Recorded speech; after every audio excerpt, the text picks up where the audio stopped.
Hi friends, welcome to my channel. So இந்த வீடியோல TNPSC Group 4ல maths நம்ம வந்து எப்படி ப்ரிப்பேர் பண்ணலாம் இந்த வீடியோல எனக்கு தெரியல. மேக்ஸ் ஏதாவது சம் சொல்றோம். ஒரு அசலானது தனி வெட்டி வீதத்தில் அசலானது கொஞ்ச நாள்ல இருந்தாங்க அப்புறம் ஒரு மாதிரி இருந்தாங்க. ஒரு சம்மா எழுதி ஓகேவா அதை கட் பண்ணி நான் கேட்டேன். சேவ் போட்டு இங்க போய் அவள அடிப்பானா அது இதுதான் வச்சிருக்கேன்.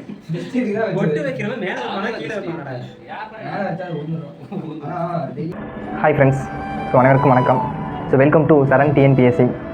ஸோ நிறைய பேர் கேட்டிருந்தீங்க சார் மேக்ஸ்க்கு வீடியோ அப்லோட் பண்ணுங்கன்னு சொல்லிட்டு. ஸோ மேக்ஸ் வந்து பார்த்தீங்கன்னா உங்களுக்கு ஷெடியூல் வந்து பார்த்தீங்கன்னா அப்லோட் பண்ணி டெலிகிராமில் அப்லோட் பண்ணிட்டேன். ஸோ நம்ம எந்தெந்த டாபிக்ஸ் வந்து பார்த்தீங்கன்னா வரிசையாக நம்ம ஃபஸ்ட்டு எந்தெந்த டாபிக்ஸ்லாம் எடுக்க போகிறோம் அப்படிங்கிறது நான் உங்களுக்கு டெலிகிராம் சேனலில் போட்டுவிட்டேன். நம்மளால் முடிஞ்ச 4 பேருக்கு உதவி செய்யணும், நம்மளுடைய இலக்கு அடையணும். நம்ம சொந்தக்காரங்களாம் நம்ம சொன்னால அவனுக்கு முன்னாடி வாழ்ந்து காட்டணும், நம்ம ஜெயிக்கணும், நம்ம வாழ்க்கையில் முன்னேறணும். ஸோ இது போல் உங்கள் மனசில் ஒவ்வொரு நாளும் ஒரு குறிக்கோள் இருக்கும். அந்த குறிக்கோள் அடைய வேண்டும் என்றால் கண்டிப்பாக உழைத்து தான் ஆக வேண்டும்.